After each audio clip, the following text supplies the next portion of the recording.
Kjo është xhamia e madhe e qytetit të Kukësit, që përgjatë muajit të begat të Ramazanit frekuentohet akoma më shumë nga banorët, nga besimtarët musliman. Falin teravit, që është namaz i veçantë në muajin e Ramazanit, namaz nate, namazin e të xumas e të tjerë. Ndërkohë, ka kaluar 10 ditëshi i parë i muajit të begat të Ramazanit. Myftiju i Kukësit, Islam Hoxha, flet për rëndësinë e agjërimit dhe për obligimet që duhet të përmbushin në 30 ditët e agjërimit. Janë ditë shumë begata, shumë shpirtërore, me që një stinë ku njerëzit bën garë për të mbjellë mirësi, me qëllim që shpërblimin e tyre ta marrin tek Zoti i gjithësisë. Faktikisht, çdo gjë që Zoti e urdhon për njerëzimin, për njerëzit, është diçka e cila është e mirë dhe është e dobishme për ta. Allahu xhaleshanu, i cili është krijuesi i njerëzit, i njerëzimit, e din më së miri se çfarë është e mirë dhe çfarë është e keqe për njeriu. Me qëllim që njeriu të përfitojë sa më shumë nga begatitë shpirtërore që i ka të nevojshme në natyrën e tij, Allahu xhaleshanu shpesh e urdhëron atë me detyra dhe me obligime, të themi, me qëllim që të përfitojë ai në këtë botë edhe në botën tjetër. Njëjtën gjë është mund të themi edhe për muajin e Ramazanit. Muaji i Ramazanit është muaj ku gërshetohen adhurimet më të mëdha, më të rëndësishme në fenë islame. Është agjërimi, që agjërim para nga mëngjesi deri në darkë, është falja e namazit 5 vaktit, plus teravit që falen në darkë vonë, dhe që është një namaz specifik i muajit të Ramazanit, është zekati, që theksohet në mënyrë më masive me anë të fitrave që jepen në fund të muajit, është edhe leximi i Kuranit, për arsye se Kurani ka zbritur në këtë muaj, pra në muajin e Ramazanit. Të gjitha këto adhurime i shikojmë të vëna në praktik nga besimtarët që vinë në xhamin tonë. Çdo ditë vinë, lexojnë Kuran, meditojnë, bisedojnë me njëri tjetrin, falen, agjërojnë gjatë kësaj dite. Edhe përmendin Zotin shumë, duke e falendëruar për mirësitë, duke biseduar në lidhje me çështjet e besimit dhe gjëra të tjera të cilat i shërbejnë ngritjes dhe lartësimit të botës shpirtërore të tyre. Kjo është domethënë rutina e përditshme theme në këto ditë të para të muajit të Ramazanit. Në Kukës, në qytet, numërohen 2 xhami, të cilat u shërbejnë besimtarëve. Myftiu tregon se shpesh të premteve ose xhumave ka dyndje të besimtarëve, e sidomos në muajin e begat të Ramazanit. Të dy këto xhami të qytetit tonë janë funksionale dhe janë në dispozicion të besimtarëve, themi 24 orë. Numri i besimtarëve gjatë muajit të Ramazanit tek këto 2 xhamiat shtohet, është më i madh. Qoftë në faljen e darkës vonë, teravijat, qoftë edhe në namazin e xumas.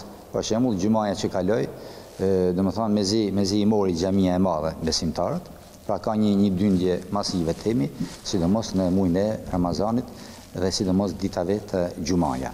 Por kështu edhe në fundjavë, ku njerëzit janë pak më të lirë dhe janë prezent në familjet e tyre dhe janë edhe më të pushueshëm. Edhe në përfshatra në Kukës nuk mungojnë xhamit të reja, të mirëmbajtura, të rikonstruktuara, të gjitha janë të hapura, ku frekuentimi nga besimtarët është i kënaqshëm, por jo në të gjitha ka imam. Jo të gjitha në 100% xhamit që i kemi funksionale dhe që i kemi në shërbim të komunitetit, i kemi të hapura për arsye të mungesës së kuadrit. Por në disa xhami, për shembull, xhamia hapet, edhe pse nuk kemi imam, sepse ka besimtarë cilët vetë shkojnë edhe frekuentojnë atë, falen, lexojnë Kur'an edhe e mirëmbajnë atë. Për këtë arsye, në aspektin e infrastrukturës, pothuajse të gjitha fshatat janë të plotësuara. Ka ngel një pakicë e vogël. Si godina i kemi, po jo të gjitha kemi mundësi t'i plotësojmë me kuadër të përgatitur, të themi, ndërsa për Bajram gjithmonë jemi munduar që gjitha xhamit, sado larg që t'jenë ato, t'i plotësojmë me imam, që të paktën namazin e Bajramit të kenë mundësi ta falin banorët atij fshatit, cilët s'kan mundësi të vinë në qytet ose me qëllim që mos shkojnë në fshatra atje, ta falin me familjet e tyre, me fëmijët, me të pleqt në xhamin e tyre.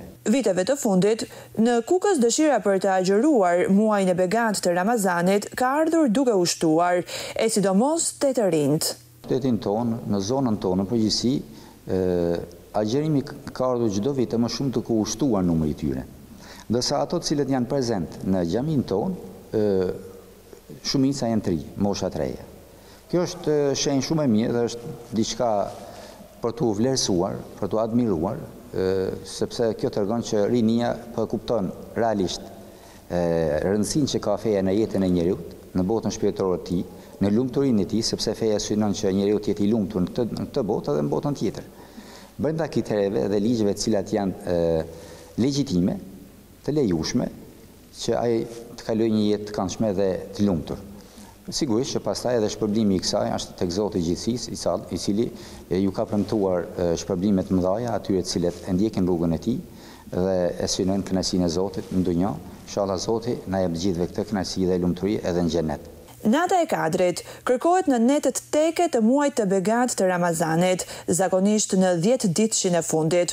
Pesha dhe vlera e agjërimit të natës së Kadrit është e madhe që të gjithë besimtarët musliman e jo vetëm synojnë të arrijnë. Nata e Kadrit është një natë e cila ka një famë aq të madhe sa për vlerën e saj, me qëllim që të profitojnë nga shpërblimet e kësaj nate, mundohen që jo vetëm muslimanët, por edhe ata cilët janë të krishterë mundohen që ta agjërojnë dhe ta arrijnë këtë natë. Është një natë me të vërtetë e veçantë dhe privilegj që Zoti i gjithësisë ju ka bërë besimtarëve musliman, duke krahasuar këtë natë dhe shpërblimin e saj me jetën e mbi 1000 muajve, që do të thotë me një jetë të gjatë, themi, në standardet e kohës sotme, që i bie mbi 80 vjet jetë, pra si me qenë duke kaluar 80 vite adhurim. Duke agjeru, duke falë namaz, duke lexuar Kur'an, duke dhënë sadaka, duke dhënë zekat, duke bërë punë të mira, pa gjuna e fare. Prandaj, kjo natë është shumë e rëndësishme. Sigurisht që të gjithë synojnë që këtë natë ta arrijnë. Pejgamberi jon alayhi salatu selam thotë që kërkojeni atë në netët teke të 10 ditëshit të fundit të muajit të Ramazanit. Sigurisht që kjo është periudha që thotë përsëri pejgamberi jon alayhi salatu selam në një thënie tjetër të tij që thotë 10 ditët e para janë mëshirë, i 10 ditët e dyta janë falje dhe 10 ditët e fundit janë shpëtim nga dënimi i Zotit. Kështu që edhe nata e Kadrit, me sa duket, është e fshehur në netët teke. Prandaj thotë kërkojnë në netët teke të muajit të Ramazanit. Në shumë raste, nga transmetimet që na vijnë, ka qelluar që të jetë nata 27 e agjerimit. Për këtë arsye ka fituar edhe emër famë që përgjithsisht njerëzit mendojnë që është nata e 27 e këtij muaji, por ata nuk e dimë të sigurt, ata e di Allahu. Gjithsesi, ne duhet që të kërkojmë dhe ta shikojmë të themi çdo natë teke, sidomos 10 ditëve të fundit, si më qenë natë Kadri, dhe ta shfrytëzojmë me sa më shumë punë të mira, lexim Kur'ani, kërkim falje ndaj Zotit, bamirësi, lutje, sadaka e tjerë. Shtrimi i iftarit për të tjerët, gjithashtu këtë Ramazan është më i shumtë. Një veçori tjetër që shikohet tek besimtarët muajit Ramazan është edhe dëshira për të dhënë iftar, për të shtruar iftar njëri tjetrit në grupe të vogla sipas mundësive secili, dikush në familjet e veta, dikush edhe në ambiente të tjera, në lokale të themi, mundohen që të përfitojnë nga begatia dhe mirësitë dhe shpërblimet e dhënies së iftarit, sepse pejgamberi jon alayhi salatu selam ka thënë në një hadith që kush i jep iftar një besimtar, një agjëruesi, merr sevape aq sa merr edhe agjëruesi, pa ju paksuar sevapet agjëruesit për agjërimin që ka mbajtur ai. Për këtë arsye edhe këta besimtarë duke e ditur dhe ndier, shpërblimin që merr njeriu nga ky veprim, mundohen sipas mundësive që të japin iftare. Dhënia e zekatit, që është një ndër 5 shtyllat e Islamit, është mirë që të përmbushet si obligim gjatë muajit të begat të Ramazanit. Zekati, dhënia ose zekati, edhe kjo është një adhurim, një nga bazat shtyllat e fesë muslimane. Siç është namazi, shtyllë e fesë muslimane, agjerimi, shtyllë e fesë tonë, haxhi, shtyllë e fesë tonë, edhe zekati janë shtyllë e fesë tonë. Pra 5 shtylla, përveç shtyllit 4 që thamë, është edhe shahadeti, dëshmia la ilaha illallah Muhammed Rasulullah. S'ka zot tjetër veç Allahut dhe se Muhamedi janë shërbëtor i dërguar i tij. Kjo është shtylla e parë themi e Islamit, plus këta të katërta që thamë. Zekati është dhënia e pasurisë së atij i cili plotson kushtet e pasurisë caktuar.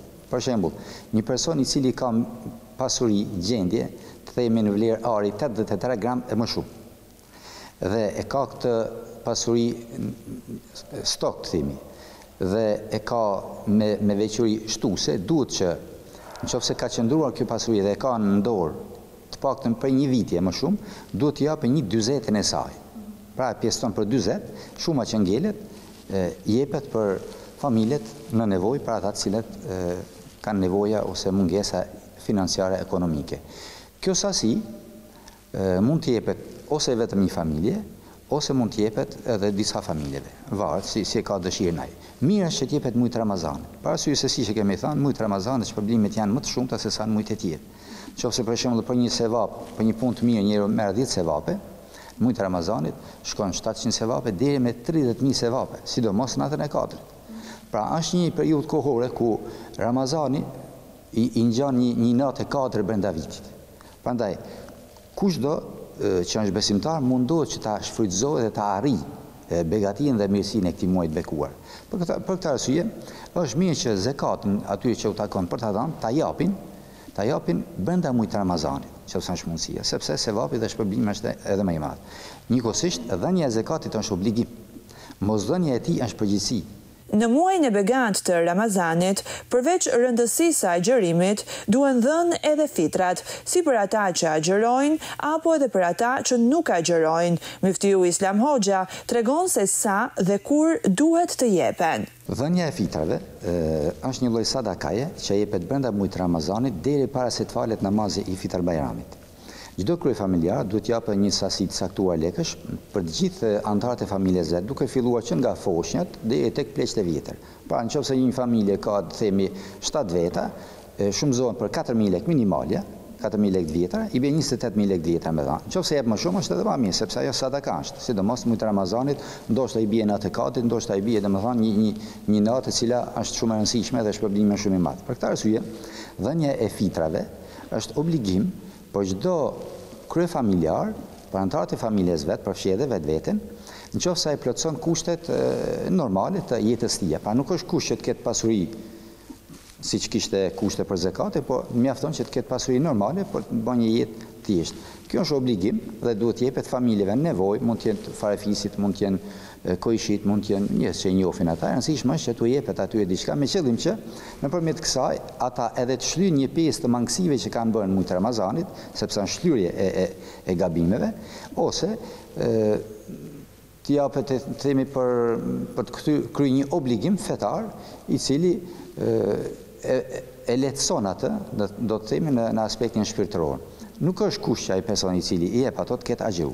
Ato duhet t'i japë edhe ai i cili s'ka agjëru, parasysh se mund të ketë njerëz që kanë arsye të caktuara që nuk agjërojnë. Sigurisht dhënia e fitrave, sidomos në periudhën para Bajramit, këtë simbolik ka me qëllim që familjet e varfra të kenë mundësi që këtë ditë Bajrami, e cila është ditë feste e muslimanëve, të festohet në mënyrën më të mirë të mundshme edhe nga ato familje të cilat kanë mangësi ekonomike, kanë probleme ekonomike të themi, kështu që i bie që të japësh një kontribut në gëzimin e tyre dhe të bësh pjesë e gëzimit në familjet e tyre pranë fëmijëve të tyre të themi. Lutjet në muajin e begant të Ramazanit marrin më shumë vlerë dhe mundësitë për t'u plotësuar nga Zoti janë më të mëdha. Gjithë komunitetit tonë i urojmë një agjërim sa më të lehtë, të pranuar, të shpërblim. Inshallah dalin nga ky muaj i begat të falur nga gjunat e tyre, me shpërblime dhe inshallah Zoti i fut ata në grupin e atyre njerëzve të cilët kur dalin para Zotit për të marrë ato që kemi fituar, se ai është më i drejti që jep, të na ftojë të gjithëve dhe të na thosë se hyni në xhenet nga dera e Rejanit, sepse porta e Rejanit është porta nga e cila do të hyjnë në xhenet vetëm ata të cilët kanë agjëruar. Unë mendoj që në zonën tonë ndoshta s'ka njerëz të cilët nuk kanë agjëruar në jetën e tyre. Ka edhe njerëz të cilët për arsye shëndetësore dhe nuk agjërojnë. Gjithsesi ato janë të justifikuar. Shpresojmë që qoftë këtë vit, qoftë në vitet që do të vinë, ku agjërimi i muajit Ramazan do të jetë edhe më i lehtë, sepse shkon dimi dhe dita është edhe më e shkurt, numri i agjëruesve në përqindje teme në zonën tonë të vinë duke ushtuar. Dhe ne këtë trend e kemi vëzhguar në këto vitet e fundit. Lutim Zotin në gjithësisë që muaji i Ramazanit të jetë një muaj mëshire, muaj rahmeti, muaj bereqeti, muaj shpërblimi, i faljes dhe i lartësimit tonë shpirtëror. Dhe inshallah Zoti na afron ne në kënaqësinë e tij, sepse kush fiton kënaqësinë e Zotit ka fituar atë e cila është ëndër e çdo krijesë të Zotit. Një ndër ajetet që të ruan nga rreziqet, të largon stresin, të qetëson e të tjerë, dhe që është mirë të lexohet ose thuhet natën e Kadrit, është ajeti Kursi. Po e lexojmë edhe ajetin Kursi, i cili është një nga ajetet më të rëndësishëm të Kuranit, ajeti më i fortë i Kuranit. Thonë dietarët, ai i cili e lexon këtë ajet kuranor, sidomos natën e Kadrit, për çdo shkronjë që thot ai, ka deri 30.000 sevape. Zoti na mundësof gjithëve që ta arrijmë dhe ta themi këtë vazhdimisht, sidomos natën e katërt. Amin. Bismillahirrahmanirrahim. Allahu la ilaha illa huwal hayyul qayyum, la ta'khudhuhu sinatun wa la nawm, lahu ma fis samawati wa ma fil ard. Man dha alladhi yashfa'u 'indahu illa bi'idhnihi, ya'lamu ma bayna aydihim wa ma khalfahum. ولا يحيطون بشيء من علمه إلا بما شاء وسع كرسيه السماوات والأرض ولا يؤوده حفظهما وهو العلي العظيم صدق الله العظيم. Tashmë ndodhemi në 10 ditëshin e dytë të muajit të begat të Ramazanit, muaji i shpresës, faljes, mëshirës, plotësimit të lutjeve e të tjerë. Me mbarimin e 30 ditëve të agjërimit, festohet Fitr Bajrami, që për vitin 2024 përkon me datën 10 prill.